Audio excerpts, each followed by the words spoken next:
বিসমিল্লাহির রহমানির রহিম।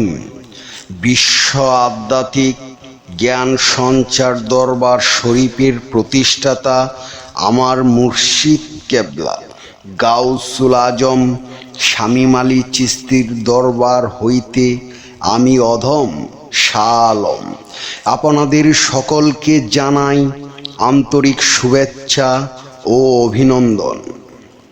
আমার মুর্শিদ কেবলা গাউসুল আজম শামীম আলী চিশতির দরবার হইতে আবারও কিছু আলোচনা নিয়ে আপনাদের সামনে হাজির হইলাম। আশা করি সকলে ভালো আছেন এবং সকলেই মনোযোগ সহকারী এবং ধৈর্য সহকারী শুরু থেকে শেষ পর্যন্ত সম্পূর্ণ আলোচনাটি শুনুন। আমি যে আলোচনাটি নিয়ে আপনাদের সামনে হাজির হইলাম সেই আলোচনাটি হলেন চর্মচোখ। চর্মচোখ বন্ধ না হলে খুলবে না তোর জ্ঞানের তালা। এই নিয়ে কিছু তত্ত্ব আলোচনা করিব, তাই সকলেই মনোযোগ সহকারী এবং ধৈর্য সহকারী শুরু থেকে শেষ পর্যন্ত সম্পূর্ণ আলোচনাটি শুনুন।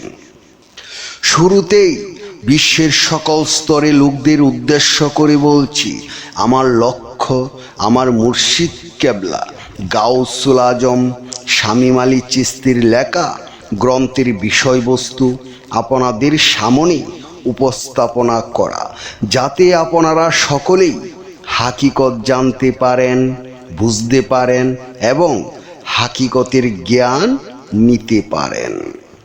আমি যে আলোচনাটি নিয়ে আপনাদের সামনে হাজির হইলাম, এই আলোচনাটি আপনাদের জন্য অনেক গুরুত্বপূর্ণ। এই আলোচনার মাধ্যমে আপনারা সকলেই জানতে পারবেন চর্মচোখ বন্ধ না হলে খুলবে না জ্ঞানের তালা। তাই সকলেই মনোযোগ সহকারী এবং ধৈর্য সহকারী শুরু থেকে শেষ পর্যন্ত সম্পূর্ণ আলোচনাটি শুনুন। পুঁথিগত বিদ্যা অর্জন করে বিশাল বিশাল ডিগ্রি নিয়ে নামের আগে পিছে অমুক তমুক লাগিয়ে ঘুরে বেড়ানো লোকগুলো যদি জানতো তারা নিজেদের অজান্তে অতি সূক্ষ্মভাবে অহমিকার জালে বন্দী হয়ে আছে, তাহলে কতই না উত্তম হতো। হাজার হাজার মুরিদের পীর সেজে যিনি অহংকারের গলিতে ঘুরপাক কাটছেন। তথাকথিত গুরু বা পীরেরা যদি জানতো এখনো তাদের মুক্তি মিলেনি, তাহলে কতই না উত্তম হতো। তারা একে অপরের বদনাম করে বেড়ায়। নিজের চেয়ে অন্য কাউকে উপরে দেখলেই কলিজায় আঘাত লাগে। এই লোকগুলো কিন্তু চরম পর্যায়ে দাম্ভিক।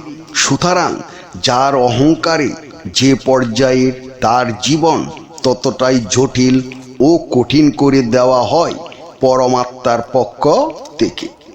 যদিও বা বাহির থেকে দেখে মনে হবে তারা তো অনেক সুখে আছে। শিশুর মতো সরল হয়ে যান। মনের সমস্ত জটিলতা কুটিলতা ত্যাগ করুন। হিংসা ঘৃণাকে মনে মুহূর্তের জন্যও স্থান দেবেন না। জীবনে আনন্দের বর্ষা শুরু হয়ে যাবে। একবার এক রাজ দরবারে রাজা উপবিষ্ট। প্রতি সকালে রাজ্যের বিশিষ্ট লোকেরা এসে রাজাকে উপহার প্রদান করত। তার মাঝে এক সুফি ছিলেন। সুফি একটি বর্ণফল দিত। রাজা ভদ্রতার জন্য কিছু বলতেও পারতেন না। রাজা সেই ফল গ্রহণ করতেন, তারপর তার মন্ত্রীকে তা দিয়ে দিতেন। মন্ত্রী সেই ফল একটা জরাজীর্ণ কক্ষে ফেলে দিতেন। একদিন রাজা ভাবলেন প্রতিদিন এই ফল দেওয়া হয়, অথচ তিনি দেখলেন না এটার স্বাদ কেমন, দেখতে কেমন। তাই নির্দেশ দিলেন সেই ফল কাটতে। যখন ফল কাটা হলো, রাজার আর আক্ষেপের সীমা রইল না। বন্য ফল যাকে অবহেলা করে তিনি প্রতিদিন ফেলে দিচ্ছেন। আসলে এটা বন্য ফল ছিল না, ফলের ভিতরেই ছিল মহামূল্যবান হীরের টুকরো। আমাদের হৃদয়ে লুকিয়ে আছেন পরম প্রভু। ধ্যানের অনুশীলনে সেই মহামূল্যবান প্রভুর প্রেমে ডুবে যেতে পারলেই জীবন সার্থক। নয়তো প্রতিদিন নষ্ট করে দেওয়া এই মহামূল্যবান সময়ের জন্য বিরাট আফসোস করতে হবে। তাই তো আমার পীর কেবলা জান গাউসুল আজম শামীম আলী চিশতি বলতেন, চর্মচোখ বন্ধ না হলে খুলবে না তোর জ্ঞানের তালা। হৃদয় কপাট দেখ না খুলে, গড়ের মানুষ গড়েই কারা। আজকের আলোচনার সর্বশেষ কথা হলো নিজেকে চেনা জানা।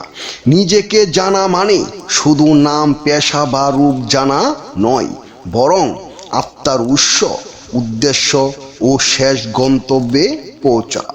যে নিজেকে চিনতে পারলো সে তার রবকে চিনতে পারলো, আর যে রবকে চিনতে পারলো সে প্রকৃত মুক্তি ও শান্তি লাভ করল। নিজেকে নিজে চেনা যাবে না, তাই নিজেকে চেনার জন্য একজন চেনা লোক প্রয়োজন। আর সেই চেনা লোকটি হবে একজন কামেল মুর্শিদ। হে বিশ্ববাসী, আমি সকলের উদ্দেশ্য করে বলছি, নিজেকে নিজে কোনোভাবেই চেনা সম্ভব না। তাই নিজেকে চিনতে হলে একজন চেনা লোকের প্রয়োজন। যে নিজেকে চিনে সে আপনাকে চিনাতে পারবে। তাই আমাদের সকলের উচিত একজন কামেল মুর্শিদের কাছে যাইয়া নিজেকে চেনা। আকাশ পাতাল খুঁজে কেউ পাইল না মাওলার সন্ধান, কামেল পীরের কাছে গেলে দেখাবে তার আসল স্থান। হে বিশ্ববাসী, আমি সকলের উদ্দেশ্য করে বলছি, একটা কথা সকলে মনে রাখবেন, আমরা যে পর্যন্ত একজন কামেল মুর্শিদের কাছে না যাব সে পর্যন্ত আমরা নিজেকে চিনতে পারবো না। আর যে পর্যন্ত নিজেকে না চিনব সে পর্যন্ত রবকেও চেনা যাবে না। তাই আমাদের সকলের উচিত একজন কামেল মুর্শিদের কাছে যাইয়া বায়াত গ্রহণ করে নিজেকে চিনা জানা এবং সাধন ভজনের মাধ্যমে আল্লাহকে অর্জন করা। আমি আমার মহান শিক্ষকের শিক্ষা অনুযায়ী যতটুকু শিখেছি, হয়তো কিছুই শিখতে পারি নাই, তারপরও যতটুকু শিখেছি আমার মহান শিক্ষকের কাছ থেকে।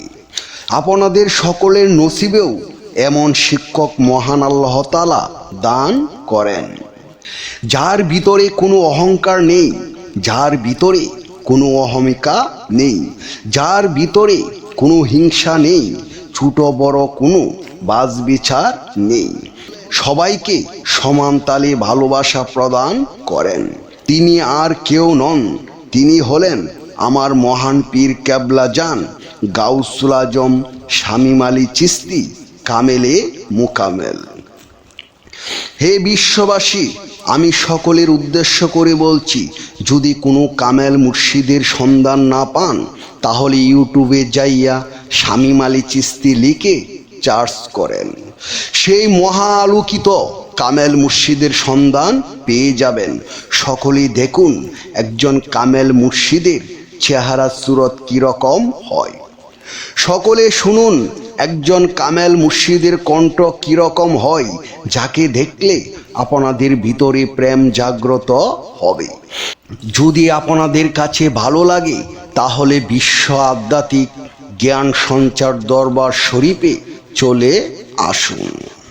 জয় গুরু, জয় সুফিবাদ, জয় পাক পাঞ্জতন, জয় হোক বিশ্ব মানবতার, সুখী হোক সকল জীব। আমি যে আলোচনাটি আপনাদের সামনে করেছি, এই আলোচনাটি আপনাদের কাছে কতটুকু ভালো লেগেছে? যদি ভালো লেগে থাকে তাহলে আমাদের এই চ্যানেলটি সাবস্ক্রাইব করে দিবেন। সামনে ভালো ভালো আলোচনাগুলো পেয়ে যাবেন। এবং আপনারা সামনে কী ধরনের আলোচনা চান আমাদেরকে কমেন্টে জানাবেন। আমরা চেষ্টা করিব আপনাদের পছন্দ মতো আলোচনা নিয়ে আসতে। আমার এই আলোচনাটি করতে যাইয়া কথা ভাষা ছন্দে যদি কোনো ভুল হইয়া থাকে সকলেই আমাকে ক্ষমা ও সুন্দর দৃষ্টিতে দেখবেন। সকলেই আমার জন্য দোয়া করিবেন, আমি যেন আপনাদের সামনে ভালো ভালো আলোচনাগুলো নিয়ে আসতে পারি এবং শোনাইতে পারি। সর্বশেষে সকলের চরণে হাত রেখে একটি কথা বলতে চাই, আল্লাহ গোপনেরও গোপন। সেই গোপনকে পাইতে হলে একজন কামেল মুর্শিদের কাছে যাইয়া বায়াত গ্রহণ করি। সেই গোপন ইবাদত ও গোপন সাধনার মাধ্যমে আল্লাহকে লাভ করিতে হইবে। সকলে ভালো থাকবেন, সুস্থ থাকবেন। আল্লাহ হাফিজ।